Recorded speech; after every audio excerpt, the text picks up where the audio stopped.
26 अगस्त भाद्रपद मास के शुक्ल पक्ष की तृतीया तिथि यानी कि हरतालिका तीज के दिन खा लेना सिर्फ यह एक चमत्कारी चीज जीवन से सभी तरह की तकलीफें, रोग, शोक, दुख, दर्द होंगे दूर, धन दौलत, सुख संपत्ति, ऐश्वर्य से सदा रहोगे, परिपूर्ण अखंड सौभाग्यवती होने का मिलेगा वरदान। हर हर महादेव।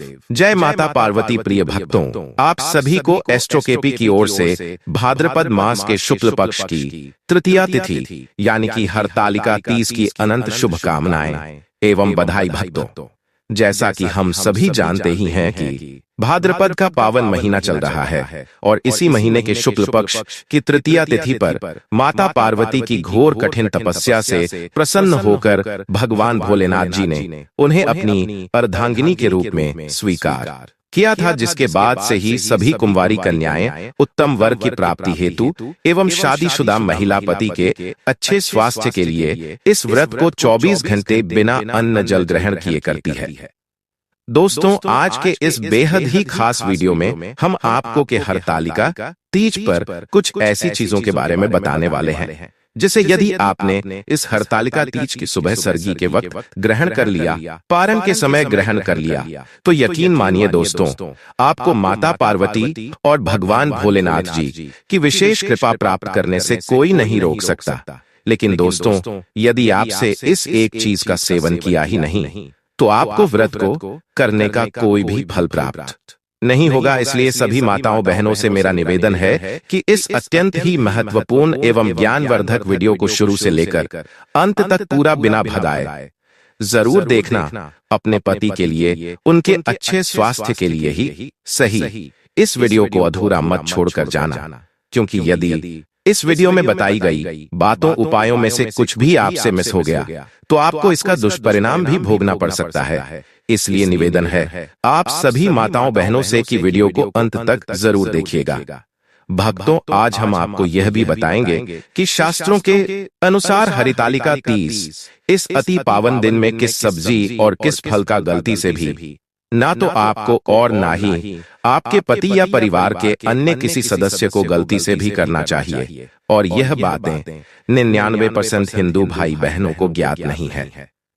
अधिकतर लोग सिर्फ यही जानते हैं कि किसी भी पर्व या तीज त्योहार में हमें मांस, मदिरा, अंडा नहीं खाना चाहिए। लेकिन हम आपको कुछ ऐसी चीजों के बारे में बताने वाले हैं जिनका सेवन आपके पूरे घर परिवार को बर्बाद कर सकता है। शिव महापुराण में स्पष्ट रूप से वर्णित है कि जो भी महिला अथवा पुरुष हरितालिका तीज के दिन में इन चीजों को ग्रहण कर लेता है उसे भगवान शिव एवं माता पार्वती जी प्रकोप का सामना करने के लिए तैयार रहना चाहिए। इसलिए प्रिय भक्तों, आपसे यह निवेदन है कि आज की इस अत्यंत ही महत्वपूर्ण वीडियो को शुरू से लेकर अंत तक पूरा बिना भगाए जरूर देखें, क्योंकि यदि इस वीडियो के दौरान कोई उपाय, कोई विधि आपने नहीं सुनी तो हो सकता है कि आप भगवान भोलेनाथ जी के विशेष कृपा को प्राप्त करने से वंचित रह जाए, जिससे आपको आजीवन जीवन में मुसीबतों, परेशानियों का सामना करना पड़े। इसलिए वीडियो को पूरा जरूर देखिएगा।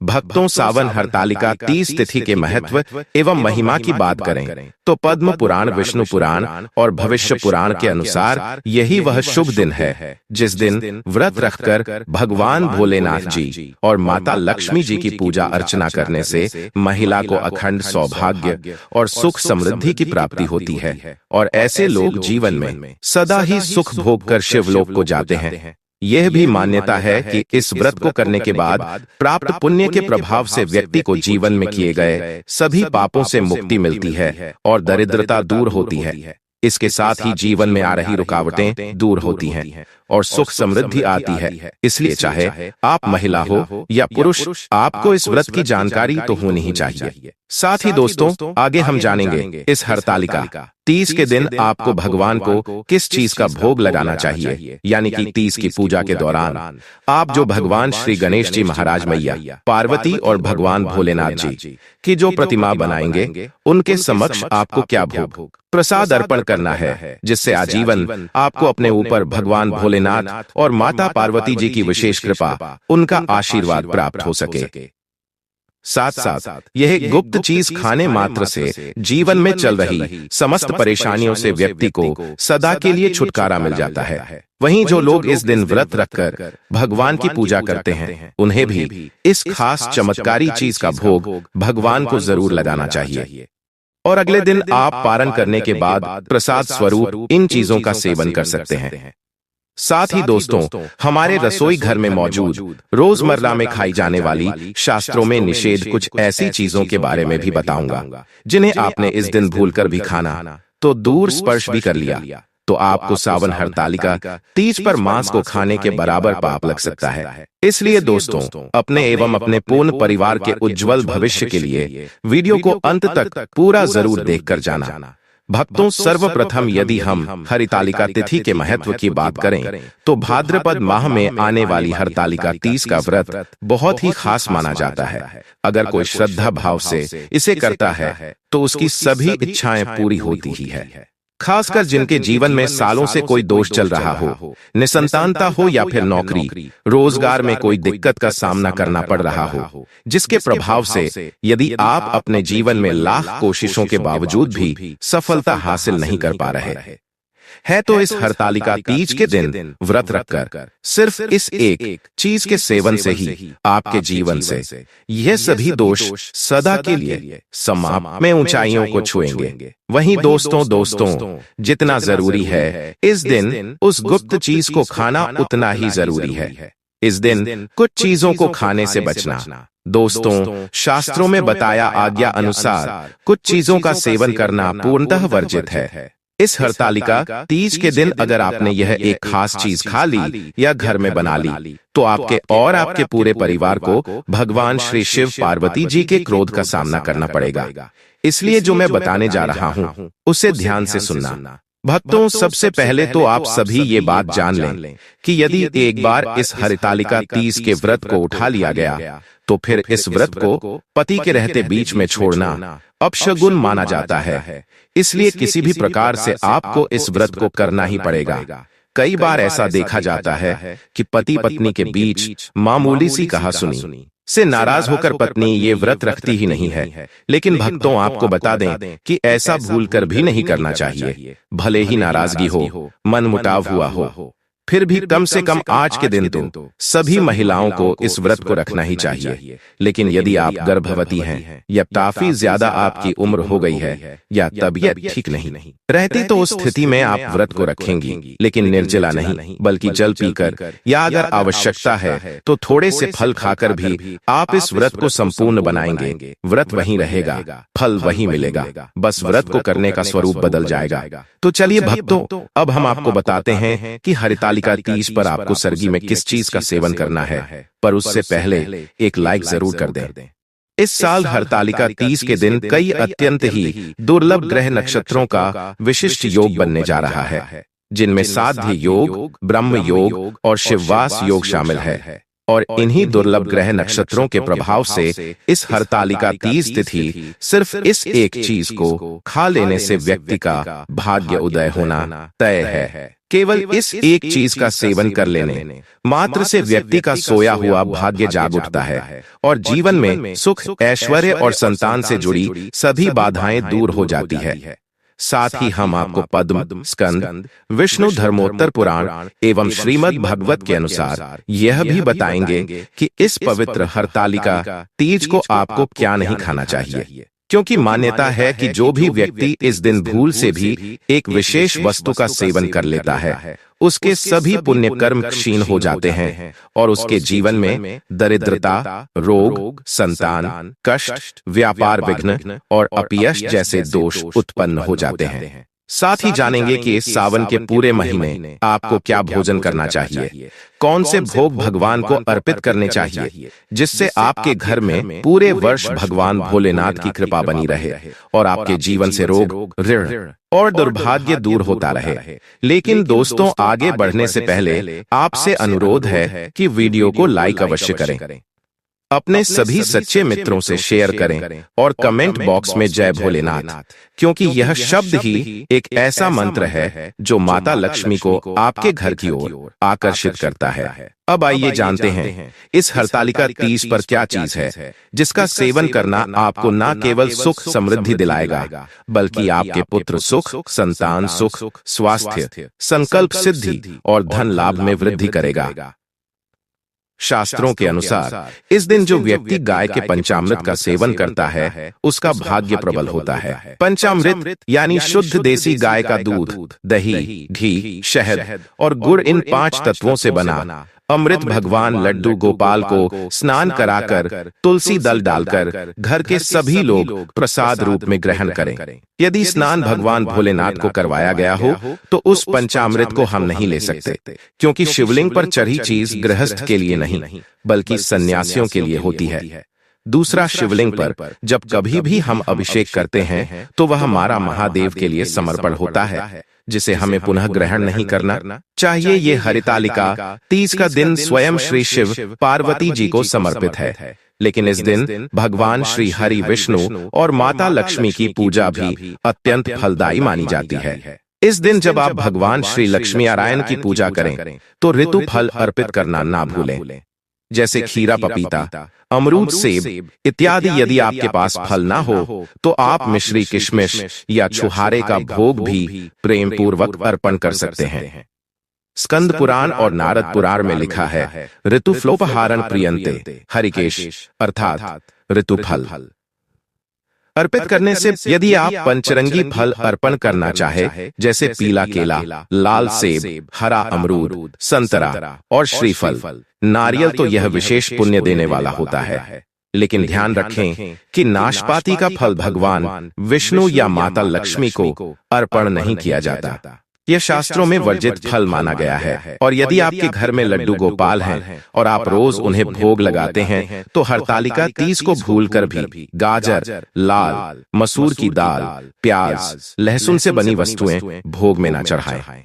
यह तामसिक भोज्य पदार्थ है जो भक्ति मार्ग में बाधा डालते हैं। इसके अतिरिक्त मूली और जामुन भी कुछ परंपराओं में लड्डू गोपाल को नहीं अर्पित किए जाते, लेकिन जामुन को आप भगवान गणेश जी को अवश्य अर्पित करें। गणेश पुराण में कहा गया है कि जामुन यानी जम्बू फल भगवान गणपति को अत्यंत प्रिय है। इसका भोग विघ्नों का नाश करता है और शुभता बढ़ाता है। और आप सभी तो जानते ही हैं कि गणेश जी महाराज की भी इस दिन पूजा की जाती है, तो आप इसका भोग भी अवश्य लगाएं। अब एक और फल जो सावन में आता है, सीताफल, जिसे शरीफा भी कहा जाता है, इसे तमोगुनी माना गया है, इसलिए इसका भोग श्री हरि विष्णु या माता लक्ष्मी को ना लगाएं।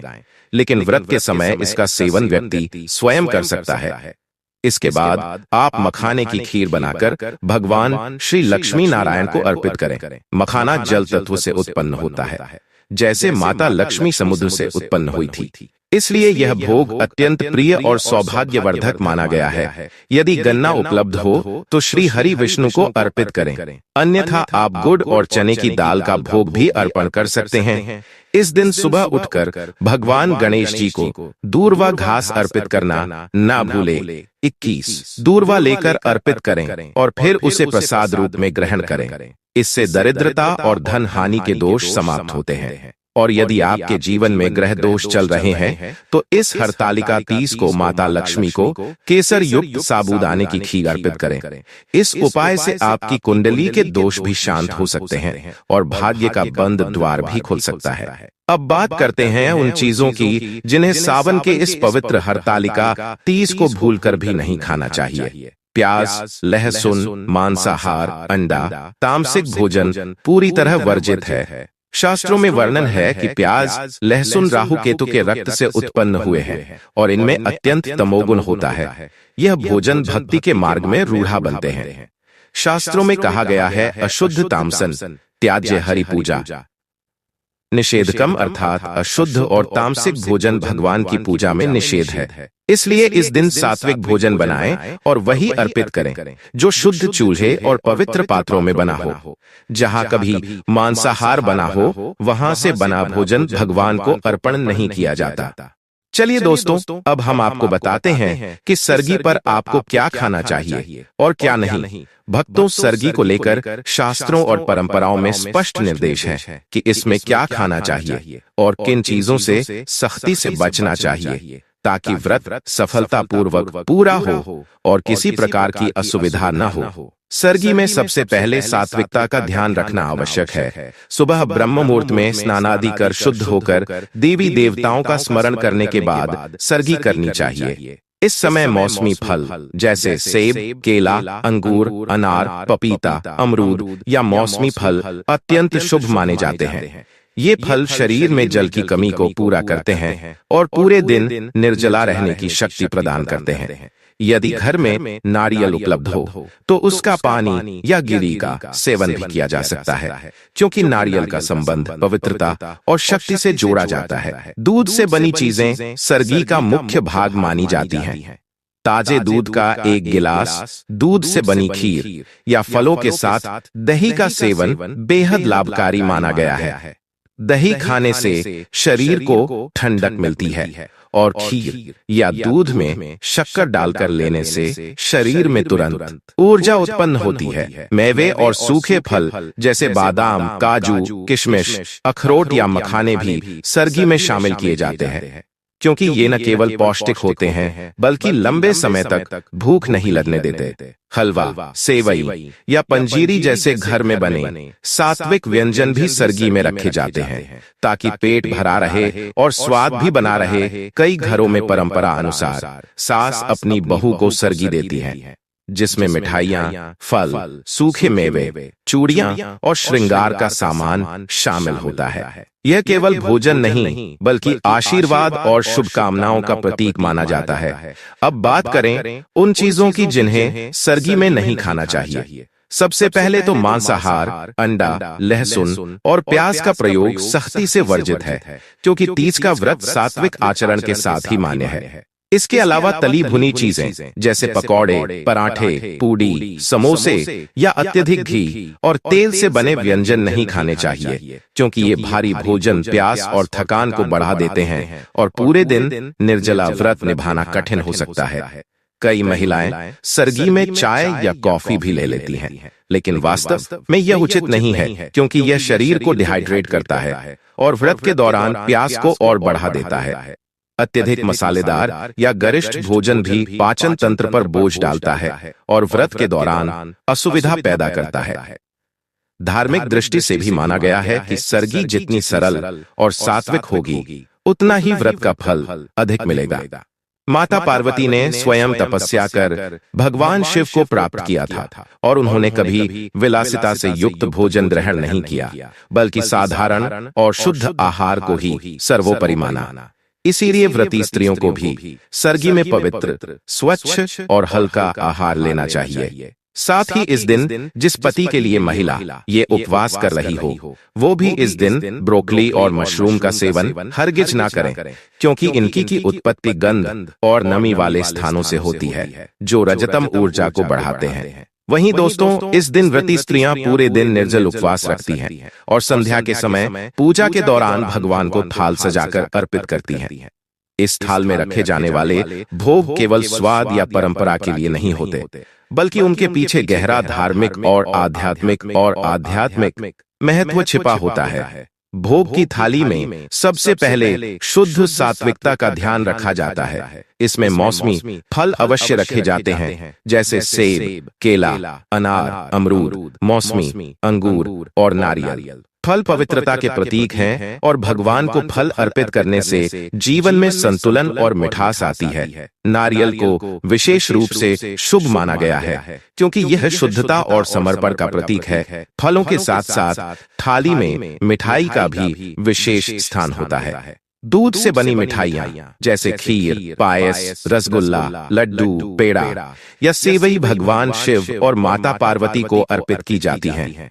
खीर का महत्व इसलिए है क्योंकि इसे शुद्ध दूध, चावल और चीनी से बनाया जाता है, जो सात्विकता और पवित्रता का प्रतिनिधित्व करता है। इसके अलावा हलवा या मखाने की खीर भी भोग के रूप में रखी जाती है। भगवान शिव को बेलपत्र अत्यंत प्रिय है, इसलिए भोग की थाली में बेलपत्र, धतूरा और आक का फूल भी रखना आवश्यक होता है। माता पार्वती को 16 श्रृंगार प्रिय है, इसलिए उनकी थाली में सिंदूर, बिंदी, चूड़ी, मेहंदी और श्रृंगार की वस्तुएं रखी जाती हैं। इसके अतिरिक्त हल्दी, कुमकुम और अक्षत भी भोग के साथ रखे जाते हैं। भोग में सूखे मेवे जैसे बादाम, काजू, किशमिश और मखाने भी रखे जाते हैं, क्योंकि यह समृद्धि और ऊर्जा का प्रतीक माने जाते हैं। साथ ही थाली में पान, लौंग और इलायची भी रखी जाती है, क्योंकि ये पारंपरिक रूप से शुभ और मंगलकारी माने जाते हैं। कई जगहों पर गेहूं या चने का आटा मिलाकर बनी छोटी रोटियां या पूरी भी भोग के रूप में रखी जाती है। इनका अर्थ है कि अन्न का अर्पण भगवान को करने से घर में कभी भोजन की कमी नहीं होती। इस प्रकार हरितालिका तीज की भोग थाली फल, मिठाई, सूखे मेवे, बेलपत्र, श्रृंगार सामग्री और सात्विक व्यंजनों से सजी होती है। यह केवल अर्पण नहीं, बल्कि जीवन में सुख, सौभाग्य, दांपत्य सुख और समृद्धि की कामना का प्रतीक बन जाती है।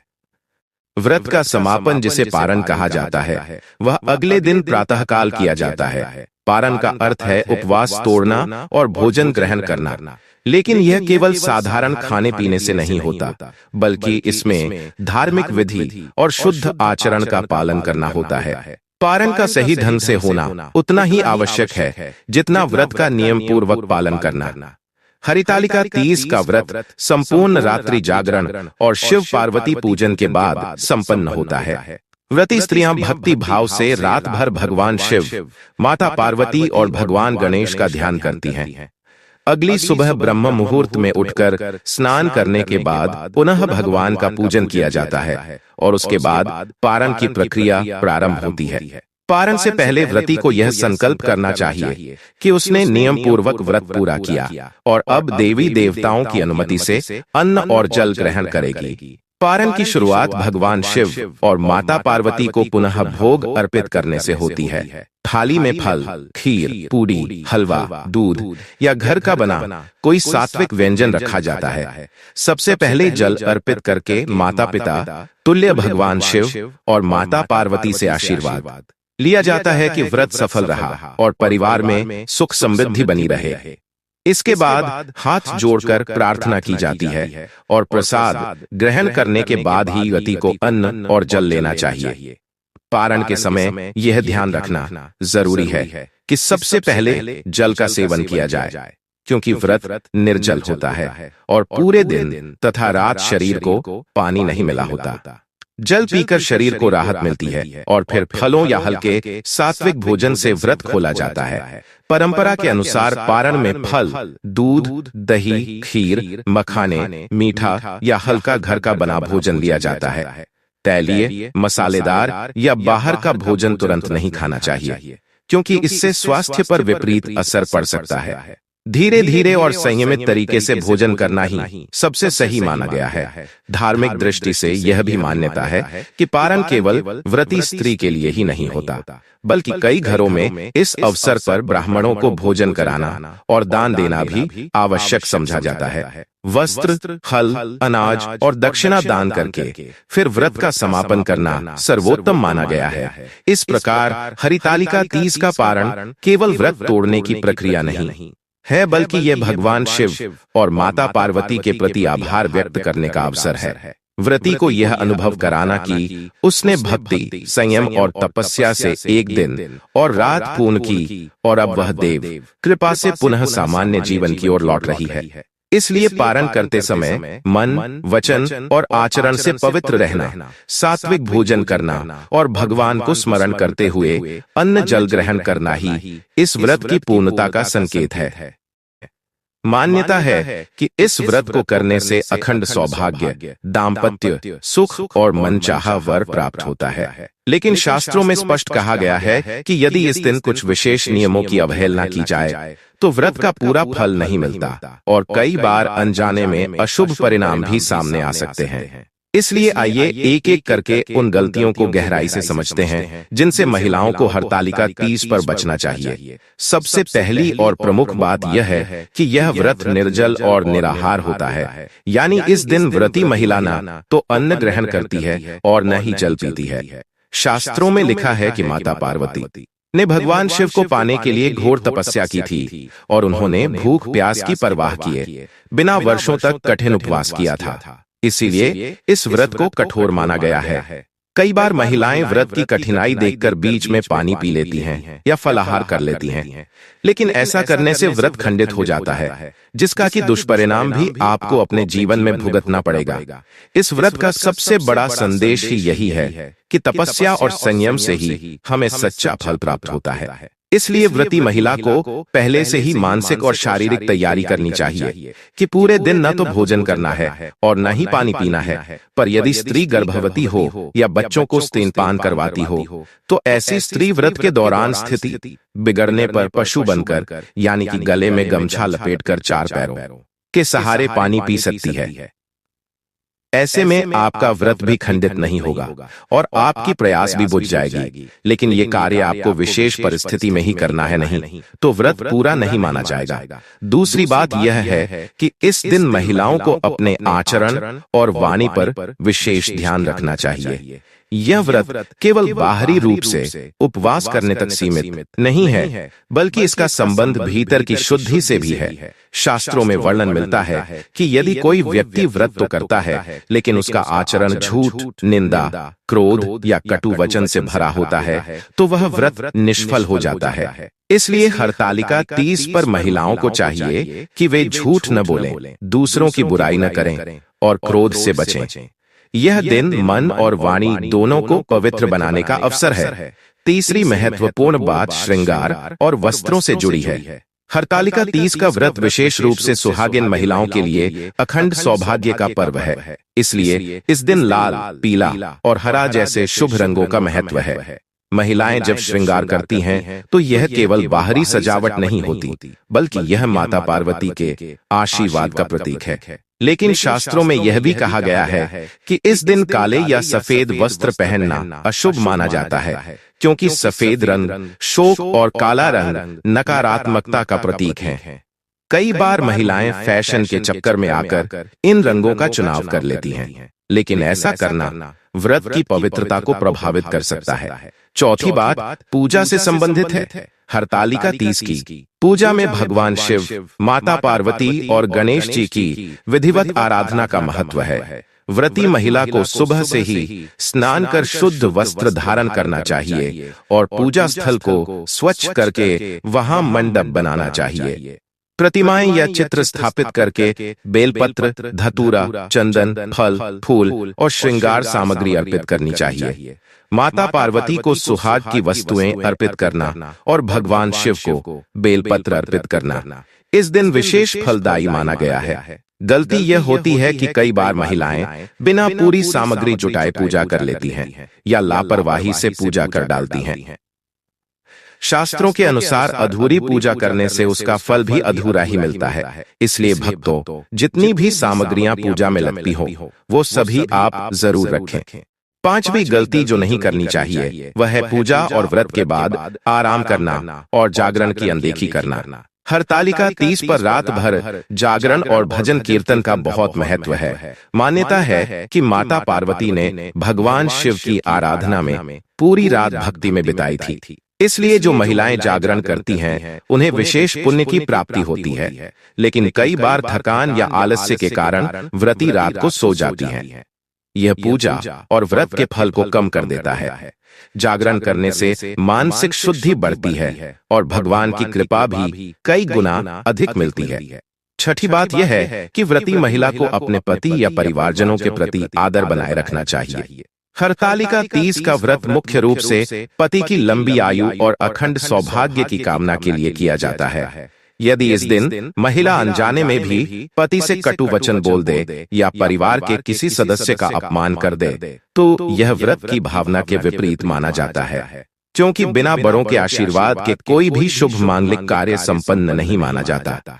अविवाहित कन्याओं को भी अपने माता पिता और बड़ों का आदर करना चाहिए। ताकि उन्हें योग्य वर का आशीर्वाद प्राप्त हो। सातवीं गलती यह है कि इस दिन तामसिक भोजन जैसे प्याज, लहसुन, मांस या मदिरा का सेवन न किया जाए।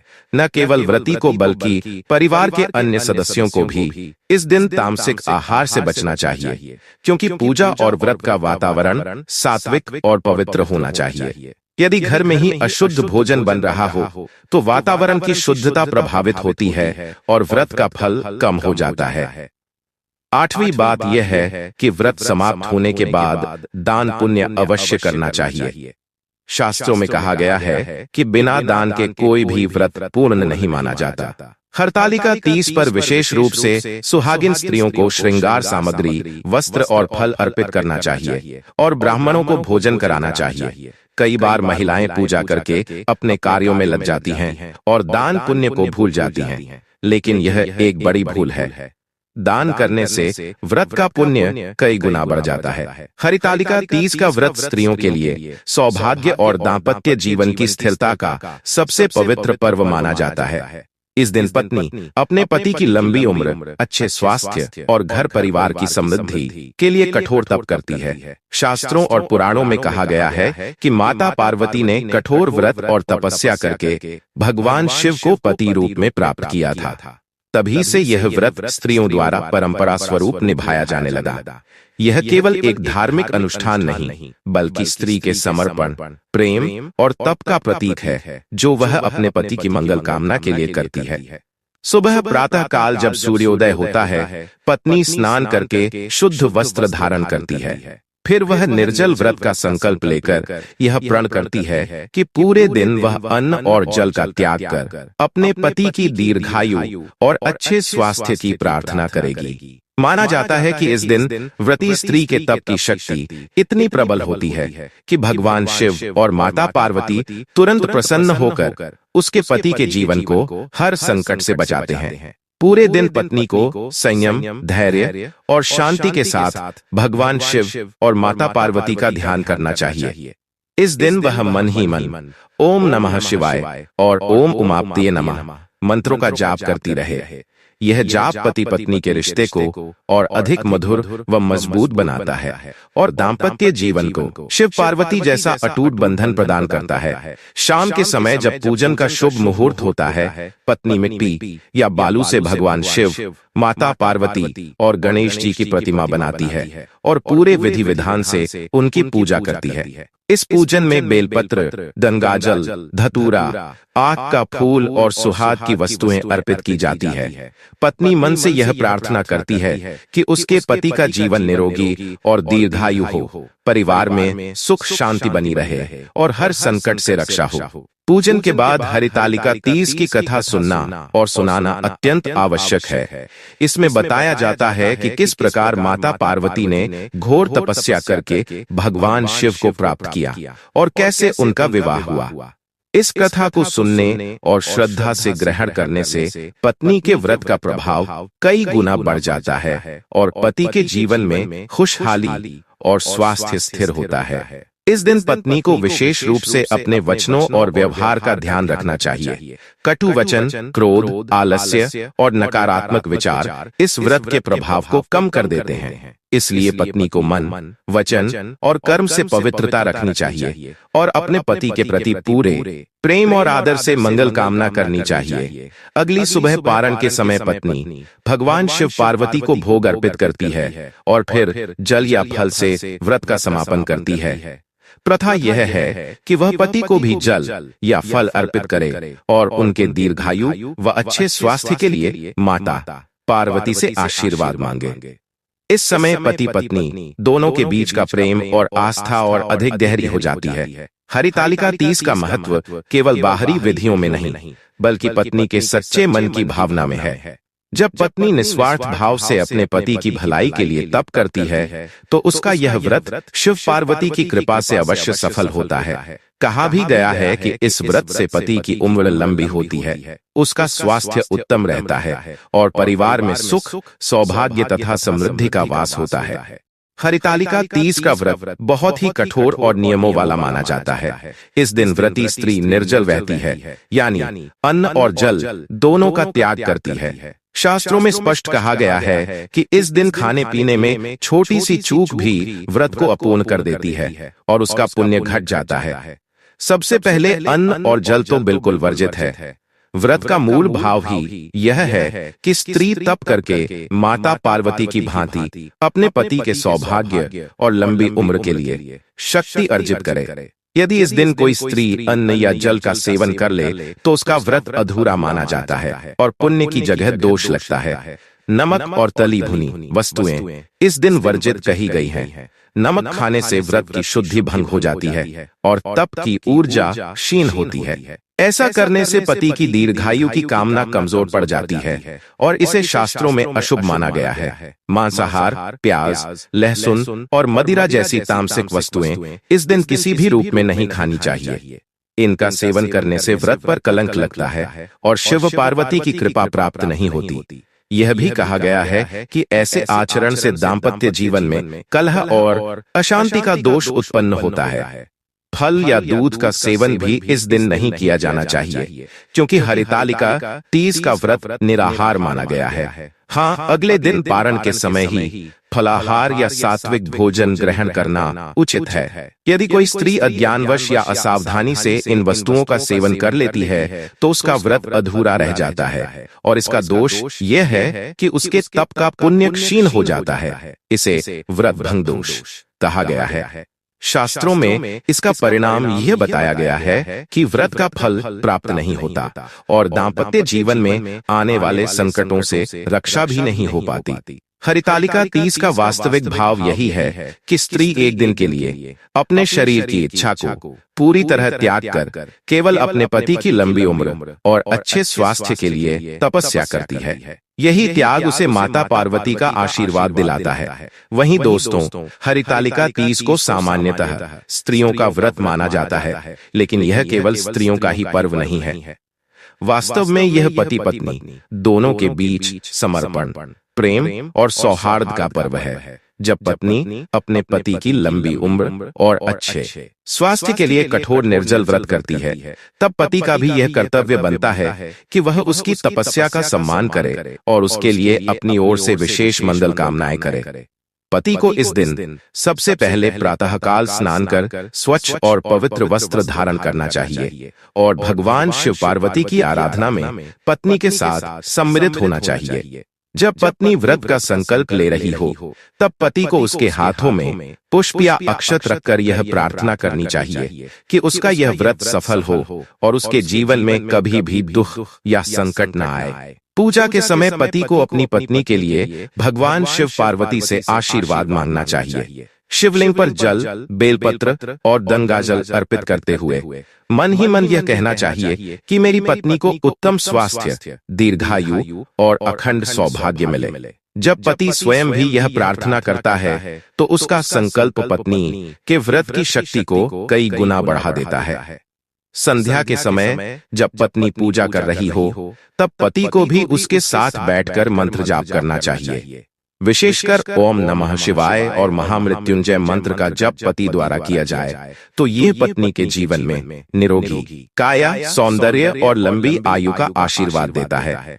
पति को इस दिन अपनी पत्नी के लिए आदर और स्नेह प्रकट करना चाहिए।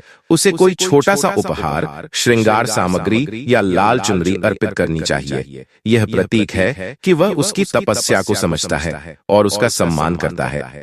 परंपरा में कहा गया है कि यदि पति इस दिन पत्नी को अपनी शुभकामना और प्रेम भेंट करता है तो घर में सौभाग्य और समृद्धि कई गुना बढ़ जाती है। सबसे महत्वपूर्ण यह है कि पति को इस दिन कठोर व्रत कर रही पत्नी का पूरा सहयोग करना चाहिए। उसके सामने जल या भोजन का सेवन न करें, उसे भावनात्मक सहारा दें और यह अनुभव कराएं कि उसका यह तप व्यर्थ नहीं बल्कि पति के साथ साथ पूरे परिवार की रक्षा के लिए है। इस दिन पति यदि एक विशेष प्रार्थना मंत्र श्रद्धा से पढ़े तो पत्नी को शीघ्र ही अखंड सौभाग्य का आशीर्वाद मिलता है। ओम गौर्ये नमः, पतिव्रताय नमः, सौभाग्यवत्ये नमः, मम धर्म पत्नी दीर्घायुष्या भवतु। अर्थ, हे माता गौरी, आप पतिव्रता स्त्रियों की अधिष्ठात्री हैं। मेरी धर्मपत्नी को उत्तम स्वास्थ्य, दीर्घायु और अखंड सौभाग्य प्रदान को सच्चे भाव से पढ़ता है और अपनी पत्नी की मंगल कामना करता है, तो शिव पार्वती दोनों उस दंपति को दीर्घायु, स्वास्थ्य और अटूट प्रेम का वरदान देते हैं। हरितालिका तीज के दिन दीपक का विशेष महत्व माना जाता है। यह दिन न केवल व्रत, उपवास और देवी पार्वती व भगवान शिव की आराधना का होता है, बल्कि इसमें दीपक जलाना भी अति पुण्यकारी माना गया है। शास्त्रों में कहा गया है कि दीपक केवल रोशनी का साधन नहीं है, बल्कि यह जीवन के अंधकार को मिटाकर सुख, सौभाग्य और आयु का संवर्धन करने वाला माना गया है। इसी कारण हरितालिका तीज की रात दीपदान का विशेष विधान है। इस दिन रात्रि में जब व्रती स्त्री संध्या के समय पूजन करती है, तो सबसे पहले मिट्टी या पीतल के दीपक में शुद्ध घी का दीपक प्रज्वलित करना चाहिए। मान्यता है कि शुद्ध घी का दीपक जलाने से घर में लक्ष्मी का आगमन होता है और पति की दीर्घायु में वृद्धि होती है। घी का दीपक जलाते समय उसमें 2 बातियों को जोड़कर जलाना चाहिए। इसे द्विबाती कहा गया है। द्विबाती दीपक शिव पार्वती की संयुक्त कृपा का प्रतीक है। दीपक को देवी पार्वती और भगवान शिव के सामने रखने के बाद उसे घर के मुख्य द्वार पर भी जलाना चाहिए। मुख्य द्वार पर दीपक जलाने का अर्थ है कि घर में दरिद्रता और नकारात्मक ऊर्जा प्रवेश न कर सके और जीवन में सुख शांति बनी रहे। यह दीपक पूरी रात जलता रहे तो इसे और भी शुभ माना गया है। शास्त्रों में वर्णन है कि जो स्त्री हरितालिका तीज की रात अखंड दीपक जलाती है, उसके पति को अकाल मृत्यु का भय नहीं रहता और वैवाहिक जीवन में स्थिरता बनी रहती है। विशेष महत्व यह भी है कि इस दिन दीपक जलाते समय मन ही मन प्रार्थना करनी चाहिए। हे माता पार्वती, जैसे आपने कठिन तपस्या कर भगवान शिव को प्राप्त किया और अपने सुहाग की रक्षा की, वैसे ही मेरे पति की भी रक्षा करें, उन्हें उत्तम स्वास्थ्य और दीर्घायु प्रदान करें।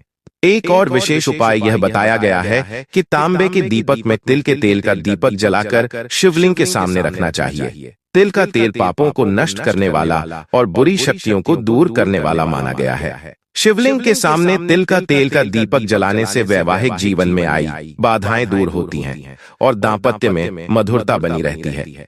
कुछ स्थानों पर यह भी परंपरा है कि हरितालिका तीज की रात को आटे का छोटा दीपक बनाकर उसमें सरसों का तेल डालकर चारों कोनों पर रखना चाहिए।